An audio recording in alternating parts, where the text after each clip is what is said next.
गुलाब सुंदर आहे. मोगरा गुच्छाने आलेला आहे गुलाब, पांढरा गुलाब. ते असे फुलं तोडून घेऊया. उन्हाने उमललेले फुलं सुकून जातात असे, मग तोडून घ्यायला लागतात. तोडले की छान आणि फुटी फुटतात. मग अशा कळ्या अशा सुंदर लागायला चालू होतात. त्याच्यामुळे आता आपण हे फुलं सुकलेले तोडून घेतलेले आहेत. आणि छान मोगऱ्याला किती सुंदर अशा कळ्या लागतात बघा.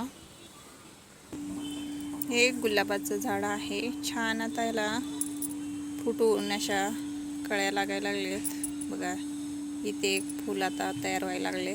इथं कळी आहे, इथं पण कळी आहे, इथं कळी आहे, इथं कळी आहे बघा, इथं पण कळी आहे. तर याला खुरपायचं आहे. हे मल्चिंग करून ठेवलेलं आहे. उन्हाळा खूप पडल्यामुळं हे सालपट, नारळाची सालपट टाकून याच्यावर आपण मल्चिंग केलेले आहे. आणि ते आता हे काढून घेऊया आपण.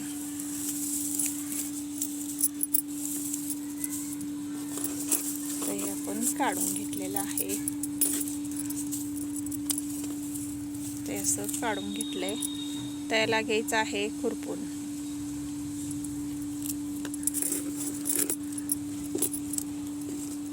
याची माती एवढी भुरभुरीत आहे बघा, किती माती भुरभुरीत आहे. हाताने असं माती खालीवर केली तरी होऊन जाते. खुरपायची पण गरज नाहीये, एवढी याची माती अशी भुरभुरीत आहे. गुलाबांच्या झाडांची माती भुरभुरीत असली की छान झाडांची ग्रोथ चांगली होते.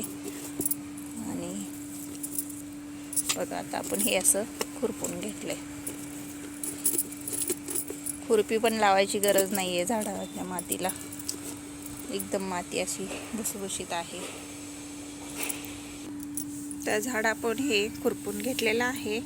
आणि हे आता खत द्यायचं आहे. हे चहा पावडर आहे. आणि इथं राख आणि हरभरा डाळ्याचं पीठ मिक्स करून आपण हे फर्टिलायझर तयार केलेलं आहे. हे पण आता आपल्याला गुलाबाच्या झाडाला देऊन घ्यायचं आहे. हे आपण चहा पावडर घेतलेले आहे. आता हे झाडांमध्ये आपण देऊन घेऊया. हे आपण फ्रेश चाय पावडर घेतलेले आहे. त्याच्यामुळं झाडाला छान असे कळ्या मोठ्या होण्यासाठी मदत होते. त्याच्यामुळं हे आपण चहाला न पावडर वापरता आपण अशी फ्रेश चाय पत्ती घेतलेली आहे 1 चमचा. ते आपण आता झाडांमध्ये, त्या झाडात टाकलेले आहे आपण. तर ते मातीमध्ये मिक्स करून घेऊया. तर हे मातीमध्ये मिक्स करून घेतलेले आहे. आता हे फर्टिलायझर आपण तयार केलेलं आहे ते आपण घालून घेऊया झाडाला. हे आपण फर्टिलायझर गौरीपासून तयार केलेलं आहे. हे राख आणि डाळीचं पीठ आहे, त्याच्यामध्ये हे पण आपण मिक्स करून घेऊया. आता हे आपण मिक्स करून घेतलेलं आहे. असं मिक्स करून दिलं की छान असं ते फर्टिलायझर तयार झालेलं. तर आपण हे झाडांमध्ये घालून घेऊया. आता हे आपण फर्टिलायझर झाडाला देऊन घेतलेलं आहे. तसंच आपण हे सगळ्या झाडांना आपल्याला फर्टिलायझर घालायचं आहे. हे आता आपण जास्त क्वांटिटीमध्ये फर्टिलायझर तयार केलेलं आहे.